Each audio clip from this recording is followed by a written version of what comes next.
Hey, I feel like I just got back from Hawaii, but I just got back from the Macaw Reservation out here in Neah Bay. We'll talk about that later, but this is to represent this 90-degree weather, unseasonably warm out here. And so this is a emblazoned Jill with different variations of Squatch on it. I couldn't Perfect. say no. Perfect. Couldn't say It no. has a very uh vacation Yeah, vacation vibe going on. Like it is I'm going to totally. Hawaii, and I'm gonna let everyone know what I believe Right. in and where I stand. So Hey, man. thank you for representing. Absolutely. And meanwhile, in this we finally dipped under the hundreds. So here in the Portland metro area, we're still in the high 90s, but it was perfect weather for me to put on a black fluffy sweatshirt or a flash Yeah, of beauty. that is so northwest of you. I was like everywhere Yeah, in the house, I'm always like underneath an air vent, and we've got the right. AC going nonstop. So it's cool in the house until PGE hijacks our thermostat and turns it off. Oh, they So throttle you? yeah, Oh, yeah, it's okay. wow. Okay. It's All right. okay. We make do. We make Yeah. do. So Yeah. Well, it let's may be 100 degrees in the weather, but it's a million degrees on YouTube. The milestone was met. Maybe not on July 4th, but dang near it, right? I mean, July 4th was our date, correct? I think it was a little after midnight. I think we hit a Okay. million a little after midnight. So, have we talked since when was the last time we talked? July 4th. 4th of July. Oh, okay. Yeah. Yeah. Yes, a lot has happened. It Um, has indeed. it's been really busy here on our end, so it's all a blur. So, thank you for your patience. I'm in a time warp. We have a lot to cover tonight.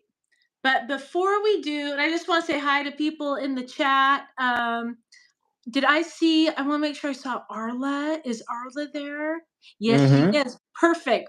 Arla, we might need your help jumping in and answering if people have questions, because I'm sure there will be some, because we're going to be talking about your interview and a lot of the usual suspects in here. Glad to see everyone already.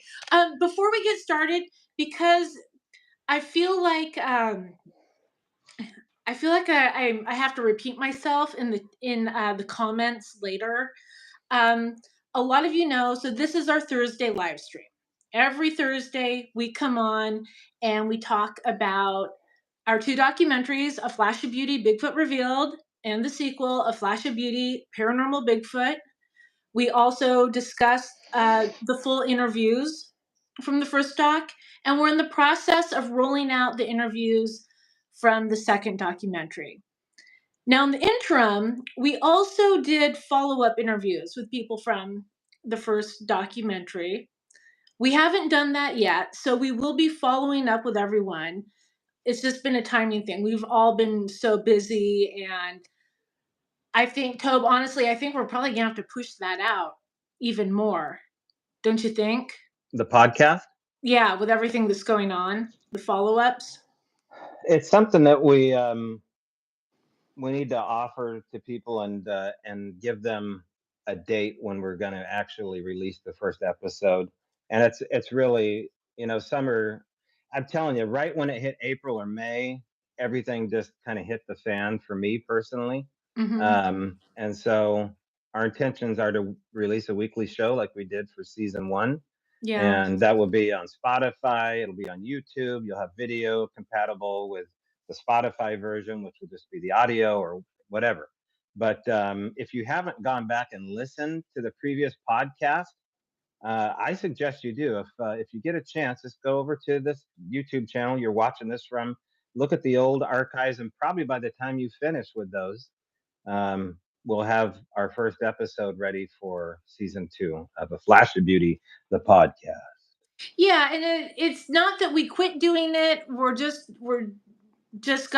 We're spinning a lot of plates, Mm-hmm. and so don't worry. There will be more. This isn't.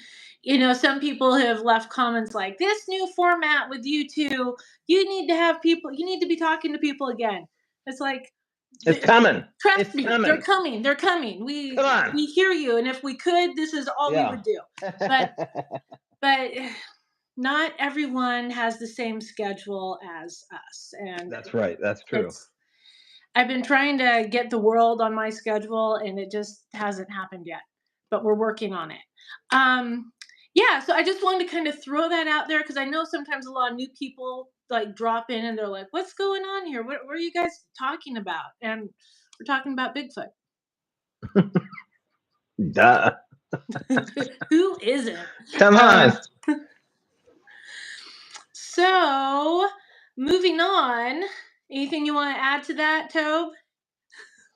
No, I mean, we're gonna mix it up here as we go along. There'll be some changes along the way because this is an ever growing, phenomena as far as this production team and what we're offering. The YouTube thing really took off as soon as you and Brett had the great idea of releasing the redacted footage, right? Like that changed everything as far as eyeballs are concerned. So we've been leaning into that, and we're going to lean back into the podcast, which will also have a visual format. But anyway, yeah, we're just being as transparent as we can about it all.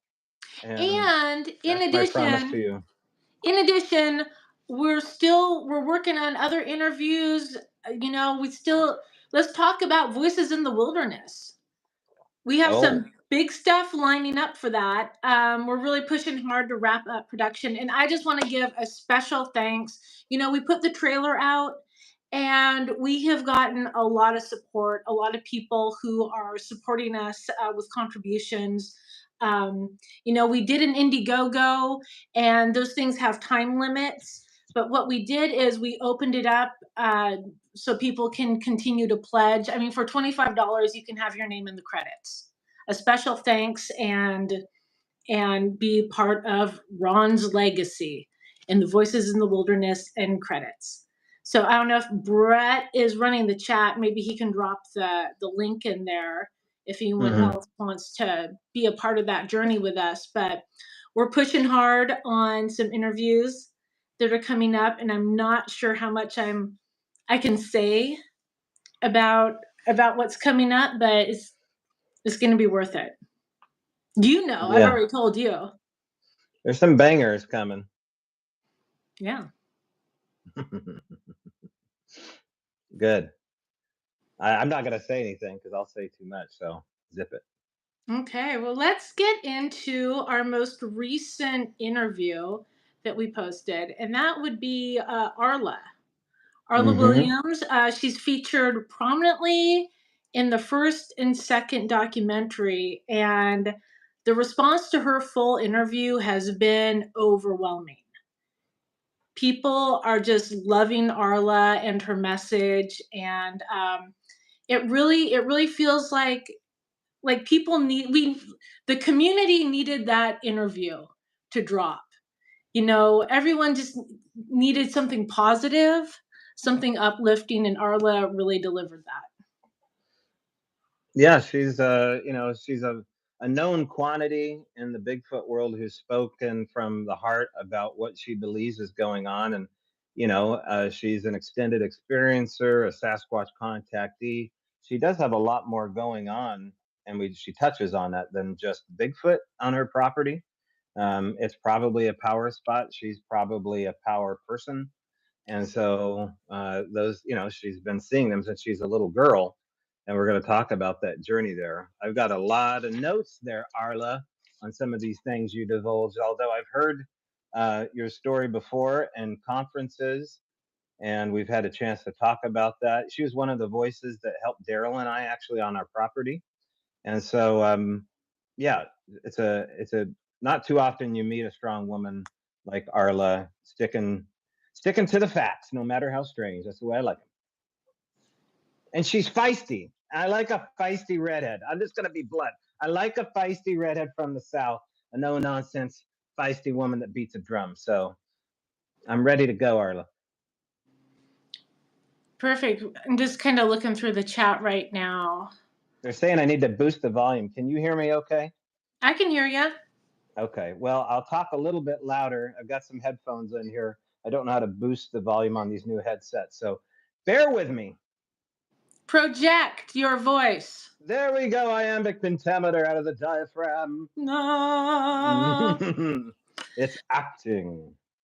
But I just want to share. So, if you haven't watched Arla's interview yet, definitely check it out. One of my favorite stories that she shared with us was about her garden, and I'll just kind of give the short Reader's Digest version of the story. But in her garden, that she'd grow fruits and vegetables to feed her family. One morning, she's growing watermelons, like the ginormous kind that get like 40, 50 pounds. Mm-hmm. And, they were getting ready. They're ripe, ready to harvest. And she went out one morning, just excited to go out and have some fresh watermelon. And someone had visited the garden ahead of her and was taking stuff. And so she had to address the woods and say, okay, we got to share, we got to work something out. And from that point on, there was what she calls the 50-50 rule.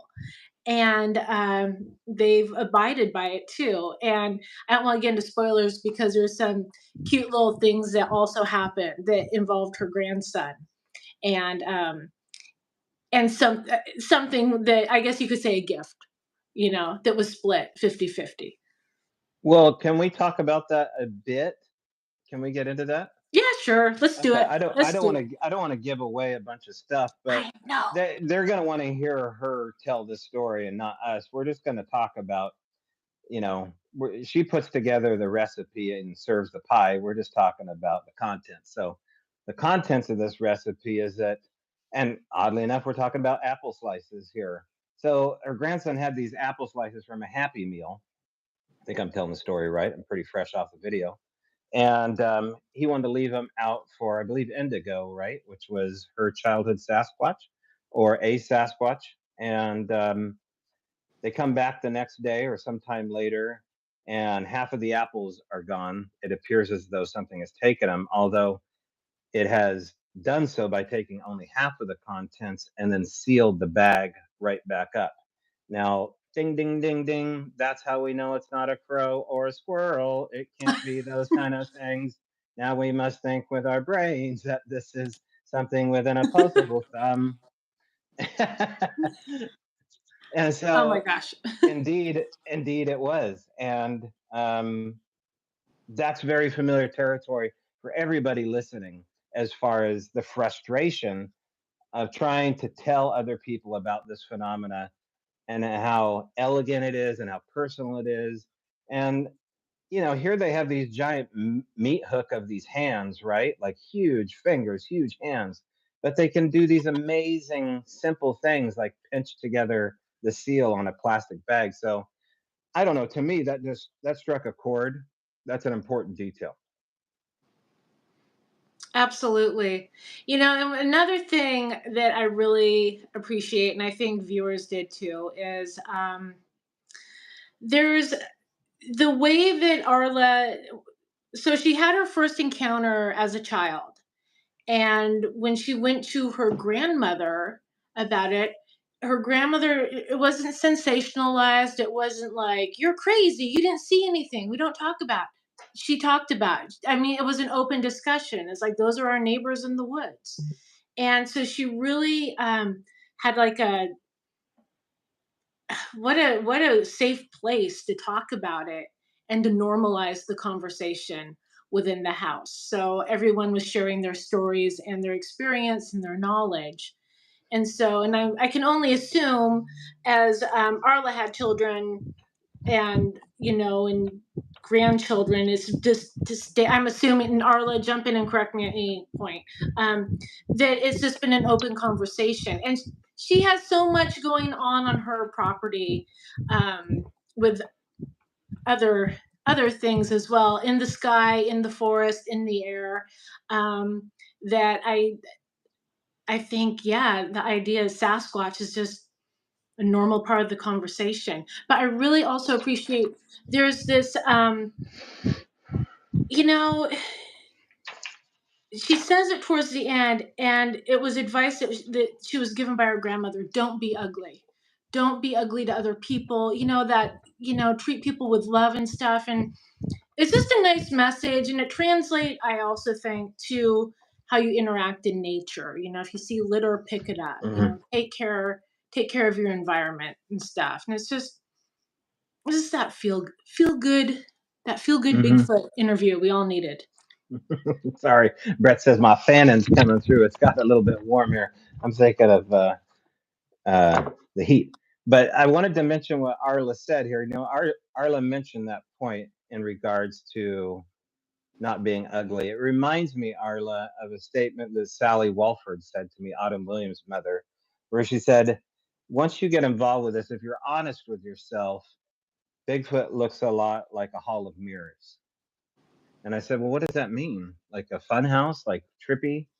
It's really, it goes back to facing who you are, facing the fact that you're never going to catch this phenomena. It's the sands are going to fall through your fingers. So you're going to, face your ego. You're going to face your darker self. You're going to find new friends along the way in this journey.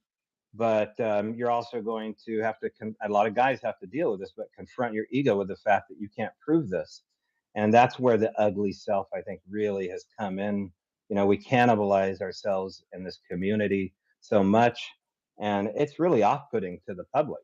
There's a lot of people I know that don't go to conferences anymore just because of all the craziness that happens, with people's personal infighting. And she's managed to stay away from the fray, with those kind of battles going back and forth. So I think that's what you meant by that, Arla. I think you're in simpatico with Sally. You can give me a thumbs up or down on that. We're waiting on pins and needles for a thumbs up down. And also, I mean, just in general, and Arla, if you're able to, if you can direct people to the groups on Facebook, because she's making great posts, sharing great information, wisdom, and a lot of other things that are going on her property that are a real treat. And I'm gonna kind of touch on some of that later tonight. We have an agenda here. But yeah, and my biggest regret when we were out there filming was that Mike wasn't with us. It's just me and Brett. And so Mike didn't get to meet Matthew or see the property and just kind of let the imagination run. I mean, when being out there, and then if you've watched the sequel, listening to Rick Taylor's story, having an idea of where this all took place, it was, there's a lot of land and there's a lot of room for things to hide in plain sight. So I hope we can get out there soon. Yeah, I've never been. I know she lives pretty close to Daryl in Oklahoma. So he's kind of been there in my proxy I think they had a huge solar event out at Arla's place for the solar eclipse that happened not too long ago. And people came from Oregon, Washington. Crypto Cryptid was there. Nancy Fry was there. So there's quite a few people that follow along with Arla and her journey. We were in Meadowing Falls. Brett was trying to figure out, like, if we drive straight and don't sleep, we can make it. And I was like, we might have to pass on this one. So what a hard charger. I was just like, can we just have one day where we're just not hitting it hard? Okay. So yeah, definitely check out that interview if you haven't. And if you haven't, watch the first 2 documentaries. It'll help give some context to everything we're talking about. Absolutely. So Tob, I'm just going to hand it over to you because you have been very busy. Very, very busy this past week since we last talked. Do you want to share with us about your adventures? Let's get into it there, girl. Let me go to my notes. Oh, the notes. Um, Gosh, where to begin? So I haven't posted a lot of this stuff. Sometimes, we keep track of each other on Facebook and Messenger. And I don't know. I mean, sometimes I just feel like this stuff is so crazy, so big, so cool that it just feels like posting it online cheapens it. I don't know. I don't know if that's the case or not. Like, I wish I had like something cooler going on to post my journey. Like, I should probably have a blog or something like that that people can go to. But then, it's online. So, regardless, there's been some really cool stuff that has happened here. Um, I don't have my dog with me. I do have a Boston Terrier puppy. His name is Cooper. He's currently outside asleep on the deck with Aaron. And Cooper is minus a toenail. So he should have 20 toenails. Right now, he's got 19 toenails. And that comes into a story. Um, Recently, we took a journey out to a place called Clayland Bay on the way out towards the Olympic Peninsula and a place where the macaw live in Neah Bay, a reservation. And we're doing some rock hounding, and Cooper came up on the backside of a stone, and he was climbing up on the rock while I was agate hunting. And all of a sudden, I heard a female voice in the woods. It's just me and a guy named Mitch Matra who did a live with us a couple weeks ago. Check Mhm. that interview. Um, but regardless, Mitch and I both turn around. We're alone on the beach, and we think we hear a woman in the woods. And the voice said, "Meepaw." Now it's 12 o'clock in the afternoon or somewhere thereabouts. This is coming back to Cooper. As I turn around, I see my little dog bleeding off his paw, and there is a bloody trail going along on the rocks. Well, the voice yells again, "Meepaw, meepaw." And I'm like, what the hell is going on? I was like, that's a woman's voice. Is that a female Sasquatch? Because I mean, the stories are rich out here on the Olympic Peninsula. And then we think maybe it's one of the girls. What it ended up being was a raven or a crow in the trees above us talking to us. Now, it hung out there as, Cooper's bleeding. And I probably wouldn't have seen that he was bloody had this crow not said these words. But I don't know. Anybody in here that's ever heard a crow say words? Because I know crows make crazy sounds. We have a nest of crows and ravens here. They cluck and they get real comfortable and they make kind of beautiful, weird sounds. This one spoke, and whatever that word was, it had the word paw in it, and it was a bloody paw. Now, that raven ended up following us to the espresso stand, and it said the words Mima when we were grabbing an espresso.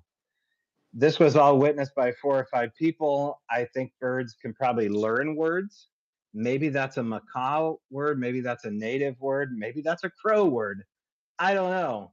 But it was so crazy, to think that I probably wouldn't have seen his bloody paw had I not heard a raven say it. So that was, I think, worth saying. Now, is that Bigfoot centric? No, but we do talk about language as it represents to something that's more than human. And anyway, corvids will talk for sure. Okay, Nancy's all over it. So what do you think of that, Jill? Well, first and foremost, how's Cooper? Oh, he was fine. It took about a half hour out of the wind out of his sails, and then we Oh, were back in action. But yeah, have you ever heard a crow speak? um, no, I've heard other people talk about it though, Uh huh. and I mean, we have been. Gosh, where were we recently? Oh, um, recently. Gosh, where were we? Me, Brett, and Mike. I think. Brett, help me out in the chat. It was there was a crow doing something like as a raven. Actually, it was ginormous, trying to like break into like a campsite or a wildlife center. I don't remember, but they were making noises. It's like, oh yeah, they're smarter than we give them credit for. I have not personally heard it. I've heard other people say it. So, but that is odd. The coincidence of the paw. It's a little weird, yeah. But And then what's he left Meemaw? Meemaw, Meepaw? as Is soon as that I picked him. grandparent talk? Like, Grandma, Yeah, Meemaw. Pa and Ma. I don't know what that was. As soon as I picked him up, the crow flew away like he did his job. And then we're getting an espresso 3 hours later, and he's sitting there by this. I assume it was the same raven, unless they all say words. But that was crazy. That was totally crazy. Then we head back to the beach, and we're staying the night there. And it's the last day, and Aaron's looking over the A-frame of this beautiful Airbnb on the coastline, just a stunning little spot. And as she's looking up there, she goes, "Oh my God, what the hell is that?" She says, "I see a white tic tac shaped object shooting left and right over the horizon, slipping in and out past the clouds." And I said, "I'd like to see that." And I couldn't see it. And she goes, "It's right there." Here's the deal, is that she had on glasses. She had on polarized glasses. And I think Oh. that probably was why I didn't see it. Now, as soon as that thing went out of view, an Apache helicopter came right up over that A-frame helicopter, came right up over that A-frame and kind of pushed its way through a passing jet that was flying over the coastline from south to north. So there's a jet, now there's an Apache, Tic Tac's gone. So I run back to camp. Aaron's still looking for sea glass because that's more important. I tell everybody at camp, like, there's a Tic Tac. Finally, something refreshing's happening. Get that? And as I'm telling the crew what's happening there, they look up, and a gal named Sandy, we're with Kevin Carney's wife, Sandy Nelson. She looks up and she goes, she's the only one that has polarized glasses on. She goes, "I see it." She goes, "Something is falling out of the contrail like a white thing." Now, remember that footage that you shot in Skinwalker Ranch of that? Yes, Yeah. that's what she described as like an undulating white thing coming out. But she's the only one that had on polarized glasses. So all the boys and all the girls, we missed it. Now the campsite was quite a flurry of activity going on with people looking for UFOs after that. But anyway, after you shot that footage, and we should remind people of what happened there. You went to Skinwalker Ranch or in the vicinity of it. You're there for Phenomenon. Brett and you are standing in the desert, and Brett yells out on camera, "Show yourself," which is what you're supposed to do to have the ultimate CE5 experience, is just like, be obvious, we're here. And all of a sudden a cloud formed, right? It was a clear blue sky. Yeah. And yeah, we were at a remote campsite east of Vernal.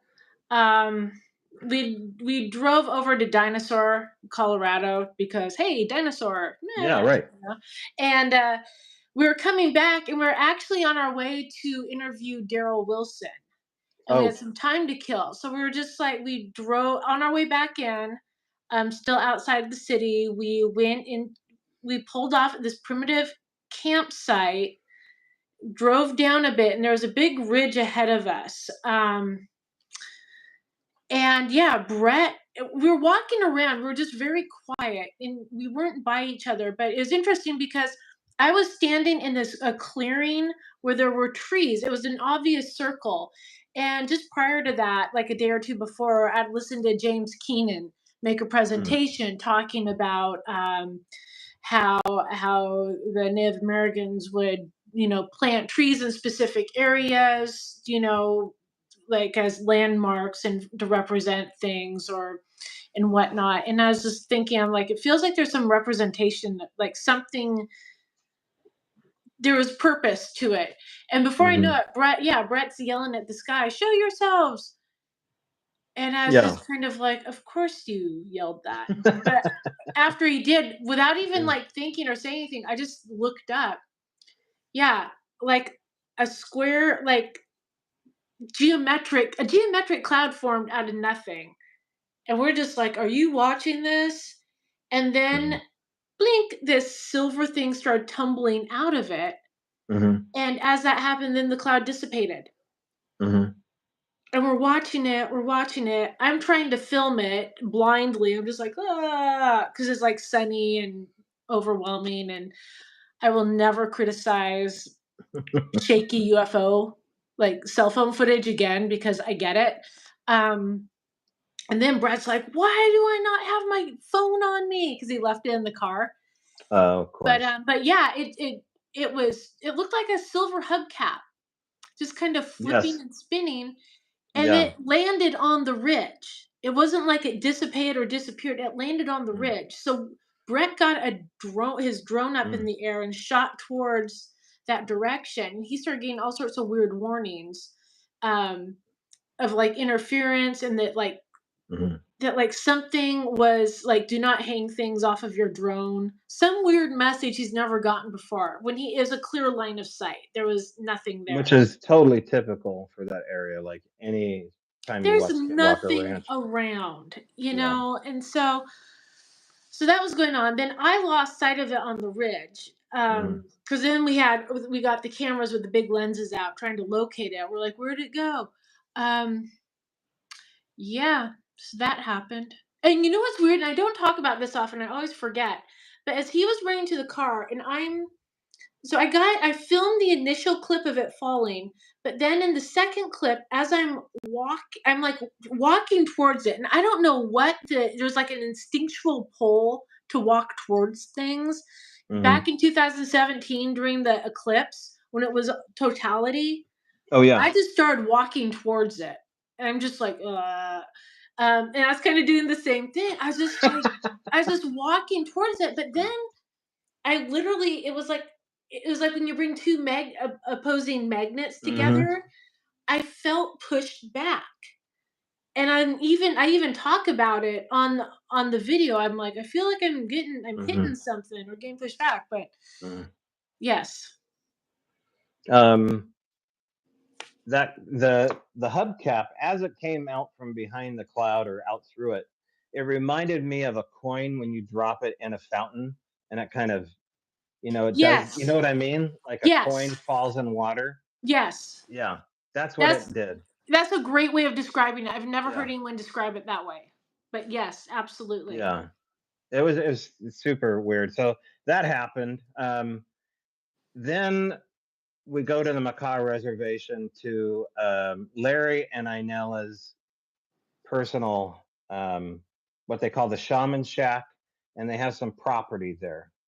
And we befriend Larry and Inella, who are totally immersed into the Sasquatch issue, and they're contactees as well, right? They have a place out in Neah Bay where they have interactions. They have areas where they claim to have portals and stuff like that that you can interact with. There's a devoted group of people that all got together for this barbecue, and so we went there and met strangers, and now we have friends possibly. And I gave Larry a wood watcher, and then he gave me the keys to the kingdom, really. And Inela was there, and she's a published author, and they have a podcast called Driving to the Res, or Inela Ben's official channel. And Inela is Inela, and you can check them out on YouTube. And they pretty much have a podcast like every other day, so you can totally keep up with them. But we were trying to get interaction there on our own, so we were sitting at this property on the coastline, which is right there is the Pacific Ocean, and there's this property, and it's all res, so you really can't do much there if you're not invited to do it. And so, Hmm. since we're invited to hang out at this place, we did a lot of things like walk the roads and go to a place called Shai Shai Beach, and we may or may not have seen strange lights in the woods. But as we're sitting there about 10:30 at night at this 1 acre parcel, there's the Doug firs, and there's a bunch of Pacific Ocean. And I look in there, and about 200 feet in the sky, going horizontal, is what buttercream missile shooting across the horizon. And it moved so purpose filled that I would have thought it was a drone had I really not appreciated the size of what this was. It seemed to be following the coastline. I got the impression that it was giving me about 3% of what it was capable of, but it was moving. It had a tail, somewhat. It was just amazing. You know, I told Kevin to turn around really quick, and he saw just a bit of it, but I watched this whole thing approach the sky. I guess that whole area, Neah Bay, is a total UFO hotspot, which I had no idea. Like Catalina style stuff is going on there. Which, if anybody hasn't studied the Catalina Islands, it's a total mecca for UFO stuff, USO stuff going on. And as we left, we saw something. At least I believe we did, submerged in the water, glowing.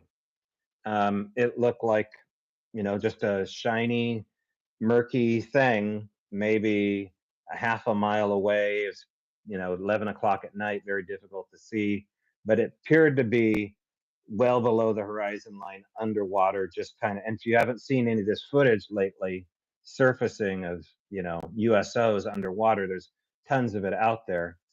Again, I mention this because this is ripe for Sasquatch country, and they're having tons of UFO stuff. Oh, also, I had my first humpback whale sighting at less than, I don't know, it was less than a half mile away for sure. I could have probably, thrown a frisbee and hit it. So it was incredible. Not that I would do that, but maybe I'd go in the blowhole. That's probably dangerous. But it was it was an amazing thing to witness, Jill. I'd never seen a humpback, and had I not get mixed up in all this Bigfoot stuff, I'd probably be in Greenpeace right now, swimming on top of an orca. Leading the charge in a Zodiac. I got to give it up to Onward. Larry, and I know if you have a chance to go up to Neah Bay and reach out to them on YouTube, again, driving to the res, Larry and Inella, they're some of the most thoughtful, beautiful people. They're just the kind of people I want to hang out with. Larry goes and gifts Bigfoot on a one wheel. How cool is that? He has 2 one wheels, one for someone to borrow. He heads up the res road and he gifts Sasquatch, going 15 miles an hour on his one wheel. Then they take us out to the woods. We totally ditch Aaron and Sandy in the 100-degree heat. And we're like, Larry, take us to the Bigfoot world. So he takes us, he wants to go deep, and it's 100 out. And I'm like, I don't care. We're going. They got AC. So we get back into the tree line, going to the creek bed, and everybody hears a wood knock, except me, right? Duh. And so I'm like, well, I better get back. They're going to kill me if I don't take them back to the coastline where it's cool. They're dying out here in the field. So I'm headed back. And as I just got done urinating, if you must know, I'm standing there zipping up my fly, and I see the crew coming back around the corner. And in the tree line I just left was the sound of what sounded like an engine block getting chucked through the tree line. Now, they heard the entirety because they were right next to it. And so it was a full-on tree pushover or tree toss, which I'm telling you, man, unless you hear one of these sounds, I mean, there was a slight breeze, but this thing, you could hear the entire base, the root system, all move over. It was incredible. And of course, none of it was caught on audio.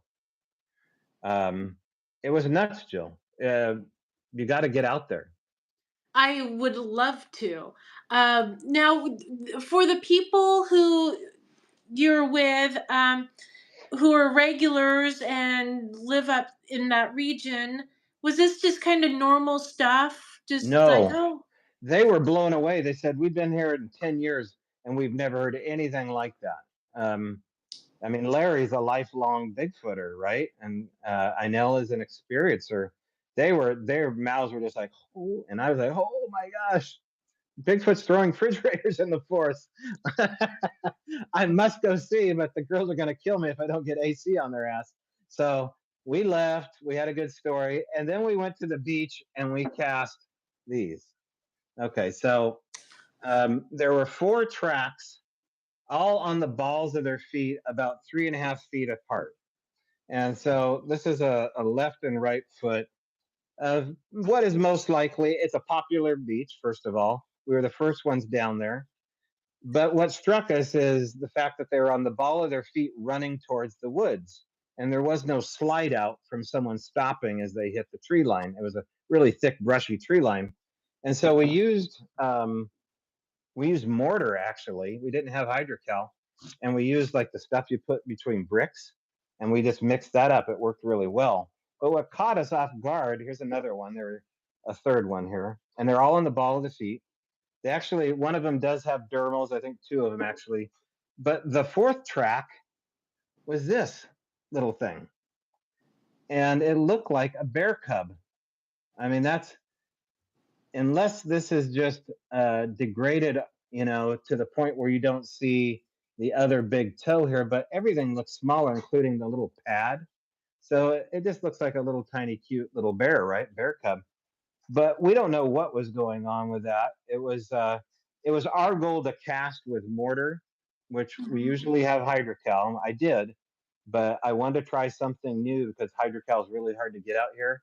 So for $15, I bought a bag of mortar, mixed a little bit of 10% of like beach sand in there. Anyway, these were really easy to cast anyway because they were in sand. You can kind of, you see what I did here? I put a little wire hanger in the back so they're good to go if you want to show them to all your friends. And so that's how we spent our weekend last time. And I mean, my main goal right now is to thank Larry and Inella for the opportunity to kind of see how beautiful that life is of a reservation if you know the right people. And we met the right people, and I think there will be more happening with Larry and Inella, with all of us. I know I'm going to go back up there and meet a witness, an elder, and go out in the field with him, who's totally been transformed by, oh, by the way, a group of like 10 interested people, a part of Larry and Inella's group, all got together before I came to this barbecue and watched both Flash of Beauties on the big screen. So when I pulled up the next day for hot dogs and Gatorade, they were all well informed about, I mean, they absolutely loved it, first of all. And they had a lot of questions, but it was a total Bigfoot barbecue. And I don't know if every meeting they have is totally Bigfoot centric. So that's how the last couple of weeks have gone. And anyway, yeah. Bigfoot barbecue. I love it. Bigfoot barbecue. Oh, and I picked up this. And I've met them. Yeah. They a lot of times at here in the Pacific Northwest, there's like a circuit of like there's psychic fairs, but they're wellness, holistic wellness, metaphysical. It's packaged in a very universal way, but they have a table there with their evidence, with her books and stuff, and I always stop by and say hi. And can you talk about Larry's photography? Oh yeah, It's so really everybody, fascinating, and it really, like, when I came through and he's showing me stuff, going through the photos, it was a head scratcher. So this is a piece of smoky quartz. I don't know if it would do justice if I did anything to it here. We'll see if anything happens. But if this was a clear piece of quartz, then you'd be getting closer to what Larry's doing. So what Larry does is he does a form of probably what is called scrying, right? Where he takes his camera, I believe his phone, and he gets his phone right up next to a quartz crystal, and then he takes pictures and diffuse light, different angles, different apertures, and then he kind of looks at the pictures and the ones that interest him. Now, I think Larry is maybe basing some questions before he takes a picture, because there is a connection to the objects he's seeing in the crystals and things that are happening, or questions or moments like that. There were at least 2 images there where the whole crowd said, "Holy crap." And those were just like, that is that. And, you can't say that about everybody's images at all.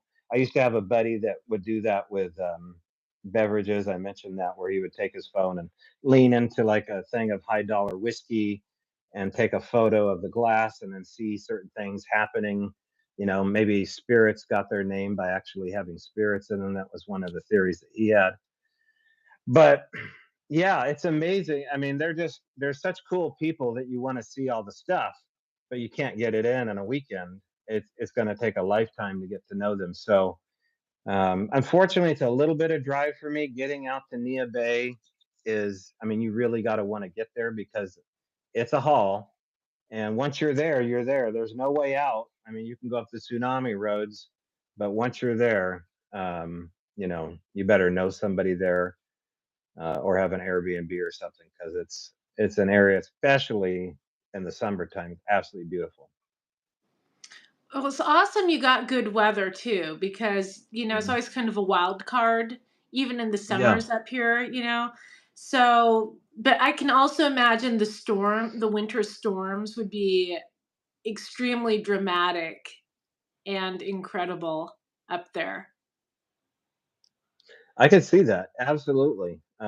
It's a stunning beach. It reminds me of Gold Beach or Seal Rock because there's these giant haystack rocks, beacons of rock, look like an episode out of Star Wars, just coming up out of the blue turf, and the blue algae was almost getting ready to glow at night, which is just like straight out of Avatar.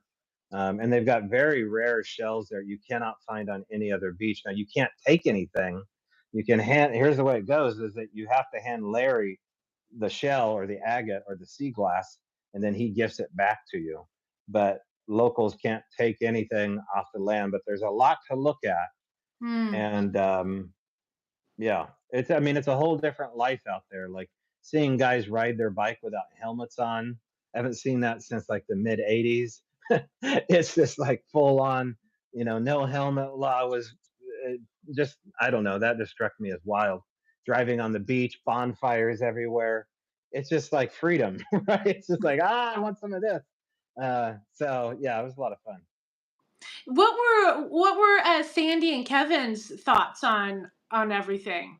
Because they seem to have a lot of Mm. encounters and experiences wherever they go, it seems, or at least that's my understanding. So for them, was it just like, oh, new location, new stuff? Yeah. So the way that works is Aaron and Sandy are total beach hounds, and their goal was to be on the beach as much as possible. And so was it, about 300 other people staying with us at the park because it was a crazy time of year to be there. But anyway, but Kevin and I, we stay up till 2 in the morning walking the back roads. And here's the thing: is that particular tribe and most tribes I've met in general, and a lot of Bigfooters don't go out when the sun goes down. Oh, So we walked through the remote areas of Shai Shai Beach on these awesome plank trails through the Salal and Manzanita. And it's like something out of Lord of the Rings. And then you hit like a Lord of the Rings bridge that goes up, up, up, and then down, down, down to huge old growth. And it just goes on for miles, right? It's like known as the Ozette Triangle. And you do a 9-mile hike. People come from all over the world, but nobody does it at night. And it's absolutely a stunning way to live. So I mean, I get it. Like I understand why people live in their vans. I've always understood that, but to live in your van around that area, it'd just be hard to ever leave the coast again. oh, I bet. Yeah, I mean, I grew up at the coast, and just Yeah. going back a couple times. We actually, Mike, Brett, and I had a film shoot down in Mm. The Astoria area on Monday, and it was a Oh, beautiful day. I mean, it was even hot at the beach. And growing up in Seaside, yeah. to look out at the beach and it looks like a scene out of Baywatch or something. Hmm. No, it wasn't that. Crowd wise, because the lifeguard trucks are going, but no, looking around, it was not It like looked like a Baywatch. slow montage of Don Johnson on Miami Vice. Actually, it was. Well, it was just kind of is what I was gonna say is like I took it for granted. I was like, wow, I Yeah. grew up here. This is amazing. And Yeah. it was kind of funny though, on a side note. So Brett was up flying drone around Seaside looking at the beach, and I'm with Mike, and we're like in the crowd down on the sand. And he's got giant camera. I'm schlepping the tripod, and these two guys who looked like they were like ready to reenact the volleyball scene from Top Gun. You Mhm. know, they come up, they're like, "Hey, can we be in your movie? What are you filming?" And Mike just looked at them and said, "We're doing a documentary about the Columbia River Bar." And they just went, "Huh?" And we're like, "The river and how dangerous." And they're just like, "Oh, that's Aw, not cool." we thought it was gonna be a Mountain Dew commercial, dude. Yeah, totally. Yeah, So, yeah. but no, no, it's like every so often, like when I get down to the beach and it's weather like that, it Yeah. totally felt like Northern California type beach environment. I was like, I could do it. I could live in a van.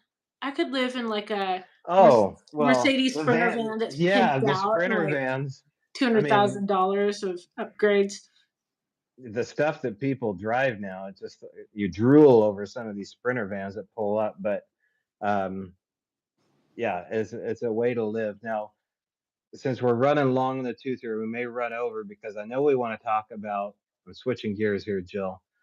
I wanna get into Close Encounters of the Third Kind because you had a chance, you, Mike, and Brett had a big theater chance to go see a big movie, one near and dear to my heart, mentioned in the Al Moon Lab all the way through as inspiration for why I looked into this.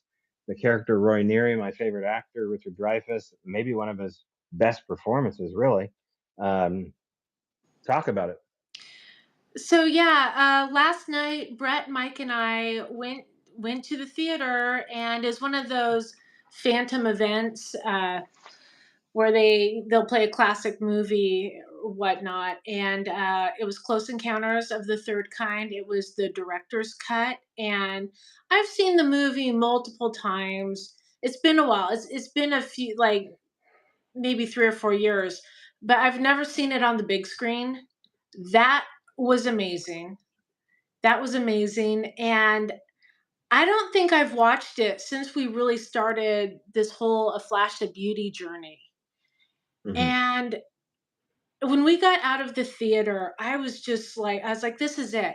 I was like, every person who's had a Bigfoot experience or has gotten that fever, like to solve the mystery or find answers, do yourself a favor and watch Close Encounters.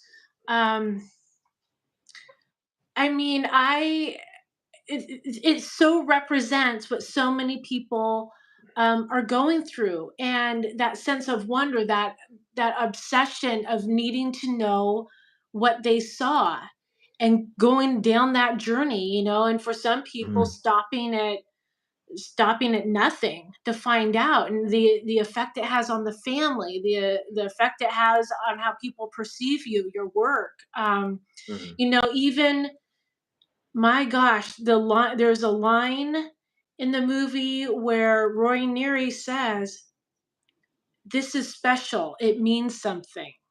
Or "This is important. It means something." And I'll be damned if I haven't heard you say the same thing out in the woods, with when we were with you and Daryl, like looking at stuff and looking at like your gifting stump and stuff. And mhm, it just really, if how did Spielberg know back then, what people were going well, through? I mean, it's just really amazing. I'm kind of at a loss of words right now, but it really captured what I think Brett, Mike, and myself have tried to capture with A Flash of Beauty. And what we're doing is, it's about ordinary people in extraordinary circumstances. And I just, there was so much watching what Roy Neary, Richard Dreyfuss's character, it, him going through, and just how how it affected him. It reminded me so much of a lot of the interviews that we sat down with people in our documentary for. It mhm, totally reminded me of the first time we met Mark Parker.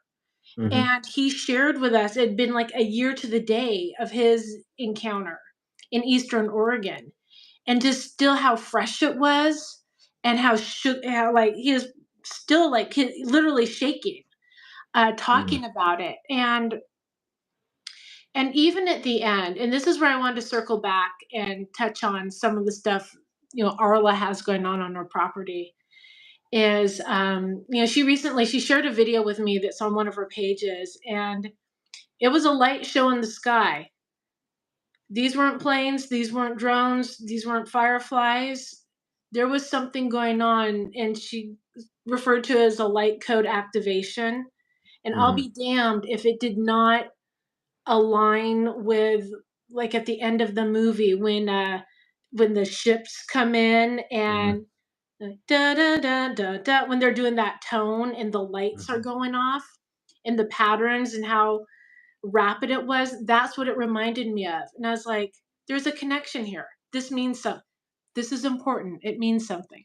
Um, Hmm. and and there's that moment when at the very end, and I'm sure everyone in the chat's seen the movie before. If not, just disregard me talking for a second. But at the very end, when that last alien comes out, and him and Truffaut are doing the thing, and he just looks at them, and they cut to the group, like all the scientists and government and military officials, and everyone is just staring and just blank. And then they cut back to the alien. You can't tell me that that's not a mind speak Hmm. telepathy scene going on. Because I saw it and I was like, that is exactly what is going on. The alien is talking to them, and just the look of awe and wonder on everyone's face. And honestly, it's like I want to go into every Bigfoot group on Facebook and just be like, watch Close Encounters, but watch it, Hmm. thinking of Bigfoot. So if everyone could help me with that cause, that's my new campaign. Hmm. I mean, really, the opening scene of them standing by the white picket fence with the truth sayer, that reminded me so much of the character Wormy from the Al Moon Lab, and he's sitting there whistling, "She'll be coming around," Yes. and she's standing there on the pickup truck, and it's obviously a well-crafted studio set, but it's like a painting, right? Like Spielberg puts this set up there as like a white picket fence. There's a crazy guy, but it's like a Edward Hopper painting, and they're Yeah. just standing there waiting, and all the characters meet at once, right? And then here comes batteries not included. I don't particularly care for those UFOs because they're a little comical looking, but he got a lot of it right. Um, there's a lot of it right there. One of the things he got right too is the personal dynamic between um, Roy Neary's character and his wife. And after Roy has this incredible encounter and he has this incredible radiation burn, awful lot Mm-hmm. like Wormy did as well, um, he can't let go. This means something, right? And there's so many times I've met people that are witnesses and they just can't let go, even if it's a brief sighting. So that's why this movie is important. But he's trying to relate to his wife, and she is utterly freaked out that he's going to landslide into this obsession and doesn't want him. She wants him to forget it, unsee it. Mm-hmm. And you could tell she's repulsed by his obsession with it. And he's got three boys, and he wants his boys to know that his dad has seen something. He survived the mountain, the hero's journey. But she's shutting him down, and she says to him as he's like, describing what these crafts look like. He goes, "It was like an ice cream cone," and she says, "What flavor?" And then she says, "Don't you think I'm taking this really well? Don't you think I'm taking this really well?" Yeah. Now that kind of attitude uh, is why this strikes a chord with me. It's such a powerful thing to have these experiences. And if you can't let go of it, it's going to interfere with the personal dynamics of these relationships, these experiences. I tried to express that so much along the way here. It's not exactly cool to talk about the emotional element of personal relationships, but it is it's to Steven Spielberg's credit that he wrote some or kept some of this dialogue in. I don't think he wrote the screenplay. Maybe he did. I don't know that. But I can't help but think that Spielberg isn't an insider to slow disclosure. First of all, he puts Jacques Vallée's character in there, and then he has J. Allen Hynek make a cameo appearance on Devil's Tower. Okay, so like these guys are way up there, right? And Jacques Vallée probably he's still with us at the height of it. Like this guy knows a lot and says very little and very cryptic. Like, have you seen a Jacques Vallée interview? Sorry, I've got a gnat I've got to get here. This means something. Sorry. Get it. Anyway, the Jacques Vallée thing is fascinating that he put him in there. And I think Spielberg's lack of talking about what's happening right now with this slow disclosure and the fact that he's making a UFO film finally, he's kind of dabbled in it with AI and other shows that have tangential UFO stuff and, Indiana Jones. But this, I hope this is an answer to the question, how much does Spielberg know along the way? And I think we're about ready to find out. I think we're all about to find out a lot of stuff. It's coming. Coming, It's baby. already here, actually. It's already here. We just, it's in plain sight. The other thing coming is Summer Sasquatch in Oak Ridge, Oregon next week. Next week. 19th, 20th, and 21st. Yeah. I'll be there a day early if anybody wants to see a place called Hellhole. I'm going to be camping in a spot south of Oak Ridge overnight. Hellhole is one of the first spots where I saw the lights.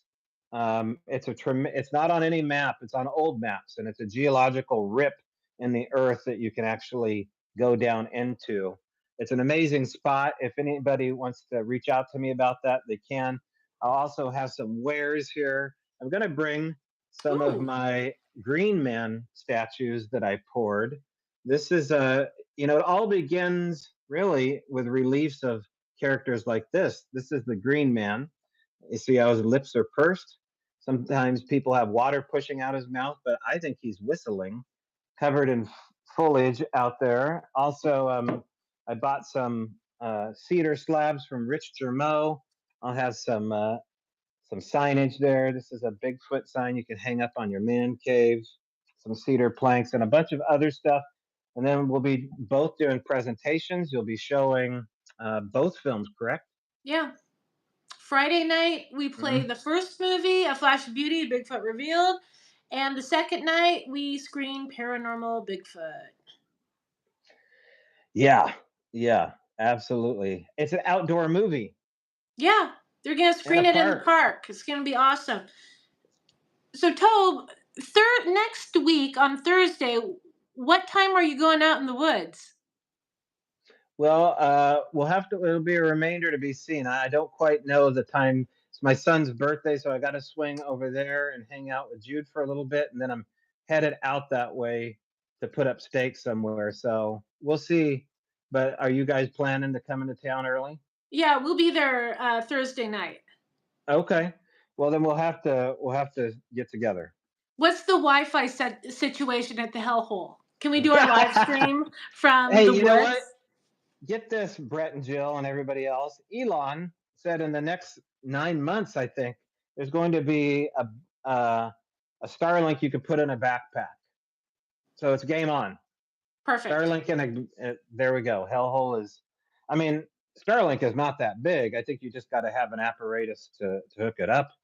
You can hook it up to a car battery in a Pelican box, for God's sake. So you can put it in your trunk, plug it in, you're good to go. We used it filming down in the Redwoods in February, so I know it works. If you can afford it, get it.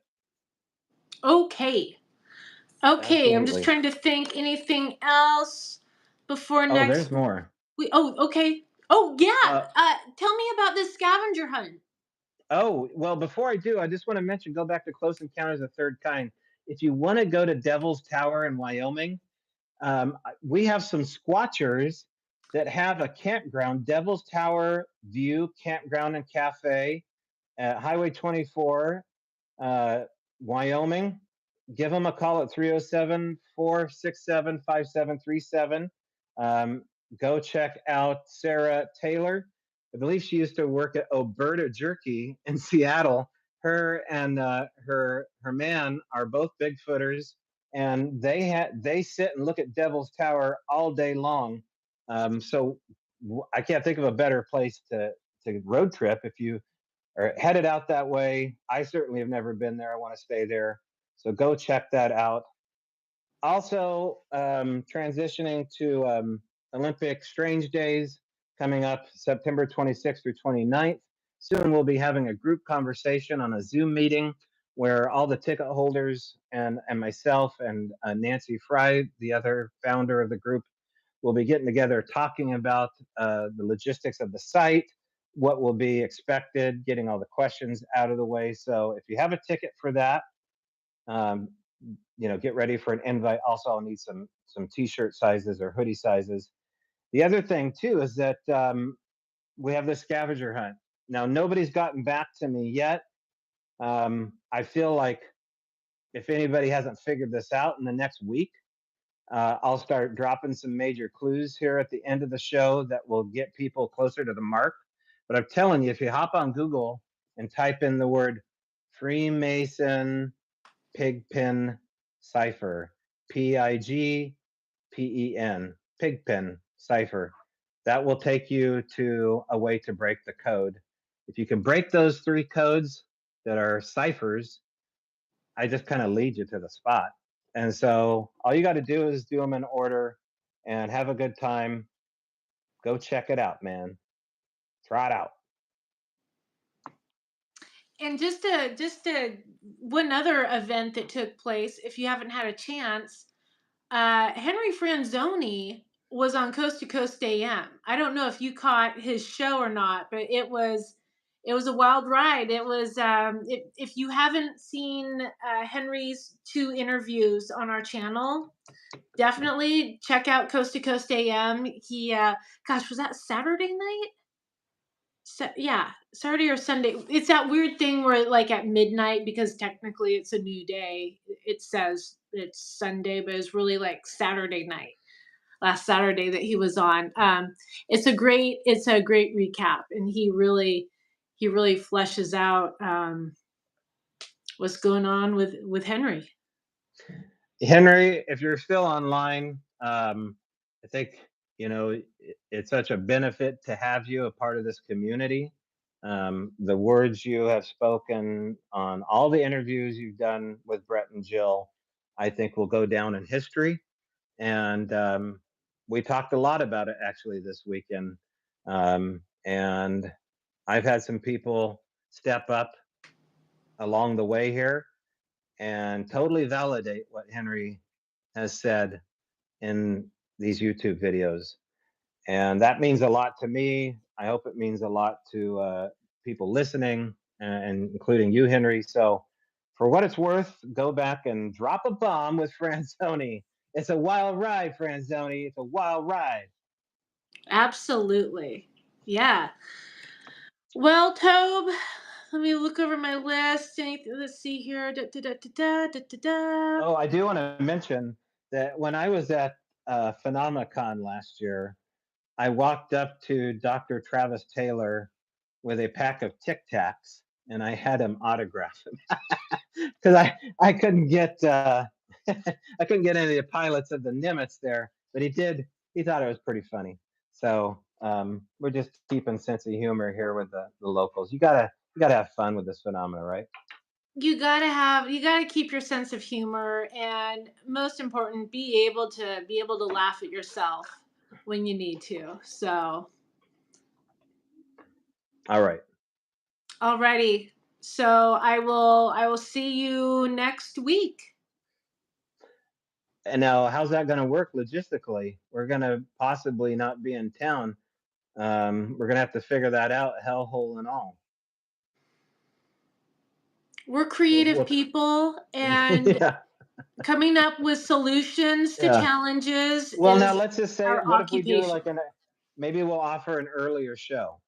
So maybe, you know what I mean? Or a later show or an earlier show, something So just be We'll prepared maybe for a time change on that Thursday Yeah, or maybe we'll a keep Friday. everyone posted. We'll Yeah. figure it out. We'll just have to play it by ear. Play it by foot. Okay, guys. Sasquatch Summerfest. Also, they canceled Galactic Fest in Longview, Washington. If you Urgh. got a ticket to that one, sorry, you just have to wait till next year, possibly, or something else. But there's something else going on in Eastern Oregon coming Baker up. City in October. We are so Mhm. close to working out all the details as part of we're working it out, Mm. and we'll be making some announcements soon. I will talk to you about that privately. And Okay. yeah. Oh, congratulations on the sponsorship for Better Health. The Oh, latest edition of Arla's video has a tremendous commercial shot for the first. I love it. So it's so good. For Better Health, better next health. Dr. Yeah. Squatch. Yeah, we need Dr. Squatch to get on board too. Oh my gosh. Yeah. Yeah. Yeah. Mm-hmm. No, it's you know what? You know, it's going to allow us to keep making more videos and keep making more documentaries and keep the channel going. So, it's pretty exciting, and it's a great service. I'm using it. I need it. And we'll s- we'll see where the journey takes me. Yeah, well, go watch the latest interview with Arla, learn about her life, check out what Better Health is all about, and if you haven't seen Close Encounters of the Third Kind, and you want to see a Bigfoot movie that's not a Bigfoot movie, I suggest that one or Letters to the Big Man. Maybe watch them back to back, and then you're kind of in our temperament of the way our minds are. So when you come meet us next week, you'll be all read up, and that's a fact, man. You're gonna have a good time. And there is a scene in the movie in Close Encounters where a UFO experiencer talks about his Bigfoot encounter. Oh, So that's right. That's if right. there is a reason to tune in, All and right. I'm not saying that Spielberg was trying to say there was a correlation or a connection between the Right. two, but I will But you start are that saying it. rumor. I'm going to start that rumor that And Roy that's what Neary's Spielberg was. disobedient son that breaks dolls' necks is named Toby. So I mean, there's a lot going. It's very layered here. It's very Yeah. a lot of synchronicity going on with this movie. Yes.